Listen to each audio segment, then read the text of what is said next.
A paz do Senhor Jesus a todos. Sejam muito bem-vindos. É uma alegria imensa receber cada um de vocês aqui para mais um tempo de comunhão. Amém. É sempre um privilégio estarmos juntos, né? Com certeza. Olha, hoje a EBD Fiel apresenta um resumo da lição 3. É a sabedoria de confiar no Senhor, da editora Betel. Uma lição super necessária, diga-se de passagem. Muito! E antes da gente mergulhar de cabeça nesse estudo, eu quero deixar aquele convite essencial para quem está acompanhando a gente. Curtam, compartilhem, sigam o nosso conteúdo lá no Instagram, no TikTok e também no YouTube. Isso ajuda demais o nosso trabalho. Exato. Fortalecer a escola bíblica dominical e espalhar a palavra de Deus é a nossa grande missão aqui, sabe? Cada compartilhamento de vocês faz essa mensagem chegar a corações que estão precisando de uma resposta firme. É verdade. E o terreno que a gente vai explorar hoje mexe direto naquelas estruturas mais profundas, tipo as fundações mesmo da nossa vida cristã. Sim, mexe com a nossa base. Tudo gravita em torno do texto áureo lá de Provérbios, é o capítulo 3, versículo 5. Que é maravilhoso, né? Ele diz, confia no Senhor de todo o teu coração e não te estribes no teu próprio entendimento. A premissa aqui que a gente precisa deixar claro logo de cara é que confiar em Deus escapa daquela ideia bem ingênua de um mero otimismo passageiro. Ah, sim. Não é tipo cruzar os dedos e torcer para o melhor acontecer. Perfeito. Não é fechar os olhos e fingir que está tudo bem. A confiança bíblica é, na verdade, a mais pura e prática expressão de sabedoria. É uma postura superativa que traz paz real, porque ela alinha a nossa expectativa com a providência de Deus. E o nosso objetivo hoje é justamente entender como essa mecânica de confiança funciona na prática, né? Porque Provérbios 3, versículo 5, ele traça uma linha bem nítida. De um lado, a gente tem a instrução clara de confiar de todo o coração. Dedicação total. Exatamente. E do outro lado, tem aquela advertência severa contra se apoiar no próprio entendimento. Porque, cá entre nós, quando a gente tenta ser o centro de controle de tudo, a carga fica esmagadora. Eu, pelo menos, fico exausta. O peso da autossuficiência é insuportável. A mente humana, ela não foi projetada para prever ou para controlar o futuro. Nossa, faz todo sentido. Então, quando a pessoa se apoia só no que ela entende, ela fica prisioneira das próprias limitações, dos medos dela. A consequência natural disso, tanto biológica quanto espiritual, é a ansiedade. E a ansiedade é o mal do século, né? Sem dúvida. O contraste disso é que, quando você transfere esse peso para Deus, o resultado é a paz. E a lição traz um resgate linguístico brilhante que foi feito pelo Bispo I de José do Carmo. O Bispo I é fantástico. O que ele diz sobre isso? Ele analisa a raiz grega da palavra paz, que é a palavra eirene. Essa palavra não descreve só a ausência de problemas, que é bem o conceito ocidental que a gente tem de paz, sabe? Tipo, tô de folga na praia sem boletos, então tô em paz. É bem isso. Mas eirene significa concórdia, uma harmonia interior muito profunda. É um estado de reconciliação que fica lá, intacto, não importa o caos que está rolando do lado de fora. Nossa, isso é forte. Mas olha, a gente precisa ser muito honesto sobre como isso é difícil na prática. Falar de harmonia interior é fácil quando a geladeira tá cheia, a saúde tá 100%, o emprego tá garantido. É o cenário ideal. Pois é, mas e na vida real? Se alguém recebe, tipo, um diagnóstico médico arrasador, ou perde o emprego do nada, virar pra pessoa e dizer apenas confie, tenha paz, soa meio insensível, sabe? Como é que essa paz, essa Irene atua na crise de pânico? Como é que a gente separa a fé genuína de uma simples negação da realidade? Essa é a grande questão. A fé genuína, ela nunca, em momento algum, nega a realidade da dor. Ela só introduz uma realidade superior na equação. Entende? Filipenses 4, versículo 7, fala que essa paz excede todo o entendimento. Essa passagem é linda. E acho que bate bem com não se estribar no próprio entendimento. Exatamente. Ela entra em cena na hora que o nosso intelecto diz que não tem saída. Funciona mais ou menos assim. O medo é uma reação humana. O próprio Davi, lá no Salmo 34, admite os medos dele. Sim, Davi sentia muito medo. Mas a confiança baseada na Irene joga fora aquele pavor paralisante, porque ela transfere a responsabilidade do resultado para Deus. O paciente No hospital sente dor, sente receio, mas a mente dele repousa na certeza de que Deus orquestra os detalhes, seja na cura aqui ou na glória. É 100% de dependência, tipo João 15, versículo 5. Sem mim, nada podeis fazer. Isso, sem Cristo a gente não é nada. Sabe, o material traz uma citação do Charles Spurgeon que eu acho que ilustra super bem essa transferência de peso. Ele fala que confiar em Deus é um método curto e breve de escapar das maiores dificuldades. Ele chama isso da alavanca que levantará os pesos mais gigantescos. Olha que imagem interessante, a alavanca. Né? Se a gente pensar na física, a alavanca não faz o peso sumir por mágica. Ela só permite que uma força bem menor consiga mover uma massa enorme, porque existe um ponto de apoio. A fé é esse nosso ponto de apoio. Nossa, cirúrgico. Muito bom. E a harpa cristã, o hino 365, traduz isso tão bem, sabe? Só em ti vou confiar, ó Jesus, meu Salvador, nos teus braços descansar e fruir o teu amor. É lindo demais. E essa analogia da alavanca se aplica demais na nossa vida pessoal. O esforço humano sozinho tenta levantar o peso só na força bruta. E isso traz esgotamento físico e mental. Quando o cristão entrega o controle, o cérebro literalmente para de disparar o alarme de perigo o tempo todo. A saúde mental agradece, né? Muito. A paz vem porque a pessoa passou a administração dos problemas para o único que de fato consegue resolver. É o fim daquela necessidade doentia de prever o dia de amanhã. E trazendo isso para dentro de casa, para nossa família, dá para ver a transformação. Totalmente. Um lar onde as pessoas são autossuficientes é tenso. É muita briga por dinheiro, por controle. Mas quando Cristo passa a ser o fiador da casa, o clima muda. Os pais relaxam um pouco, percebem que o destino dos filhos não está só nas mãos do planejamento financeiro deles. Eles param de tentar ser Deus, né? Isso. Uma demissão, por exemplo, em vez de gerar acusações em casa, gera oração, gera família buscando a direção de Deus unida. E na igreja, como isso reflete? Na igreja, o efeito dessa confiança coletiva é a comunhão real. Uma igreja cheia de pessoas que vivem essa Irenê não entra em pânico quando vem vendaval político ou crise econômica. Não fique inventando moda para atrair membro. Perfeito.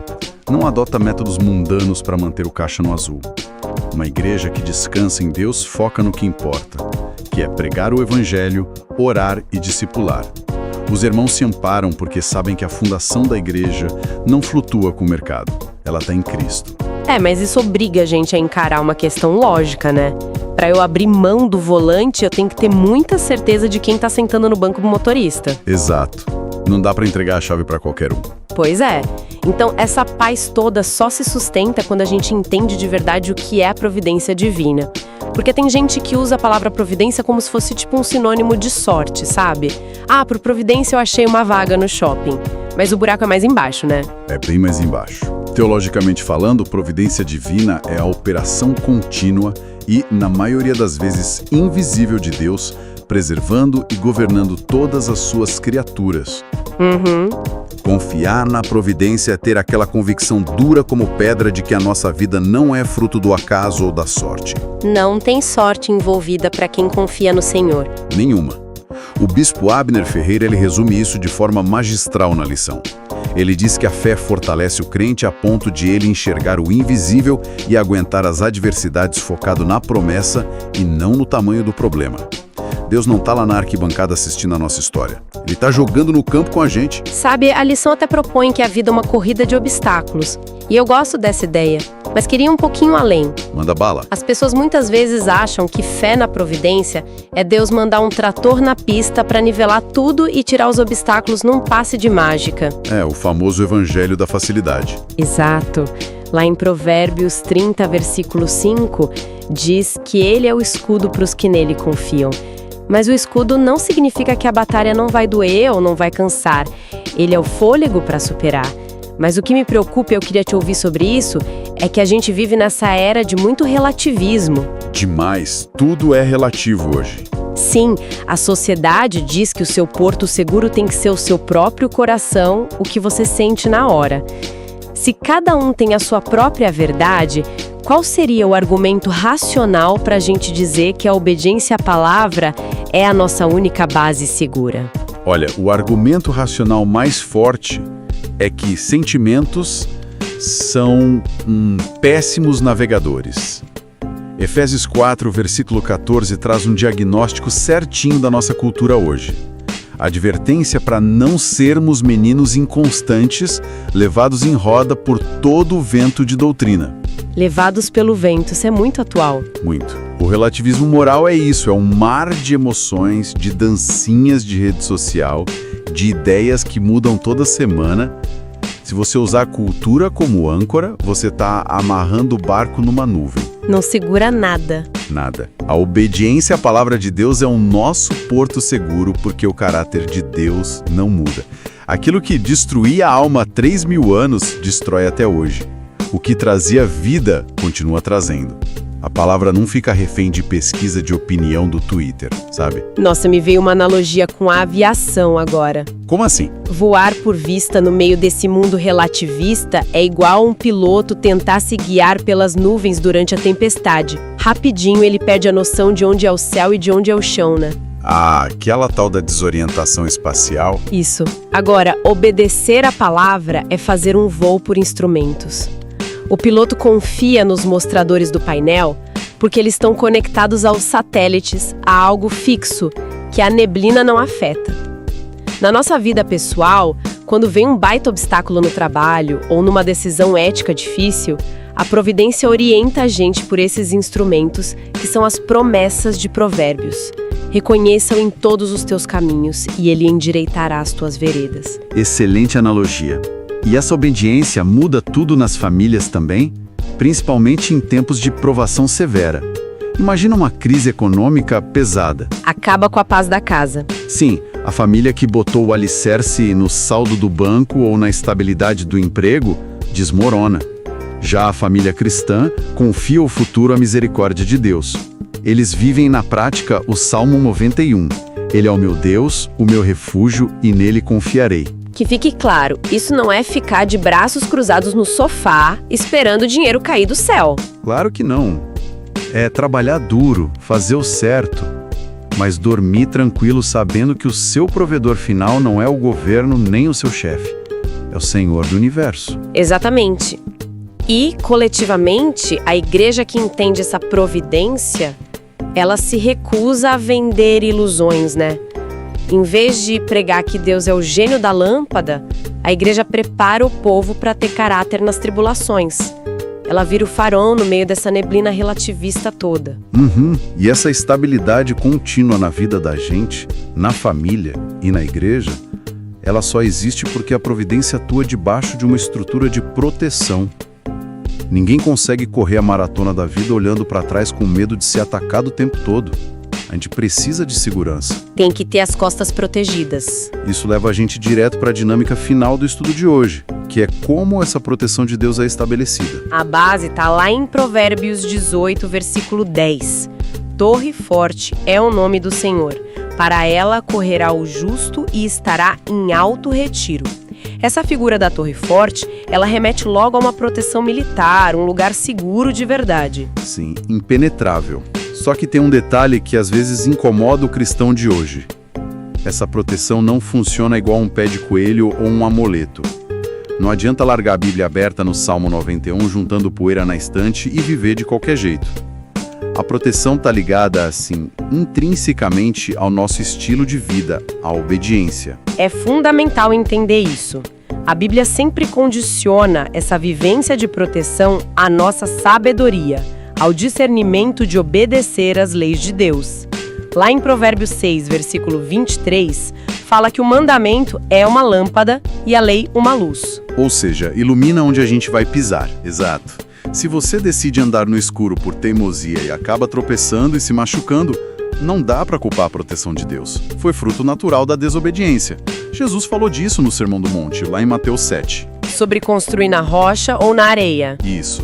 O cara que constrói na areia, ele ouviu a palavra, mas ele escolhe não praticar. Aí vem a enchente, o vento e a casa cai. Ter conhecimento teológico sem se submeter na prática é só fazer castelo de areia. A obediência é que transforma a teoria no alicerce de rocha. E olha, tem um ponto do material aqui que, para mim, é o conceito mais surpreendente de hoje. A lição cita o dicionário bíblico Tyndale para falar sobre o significado original da palavra obediência.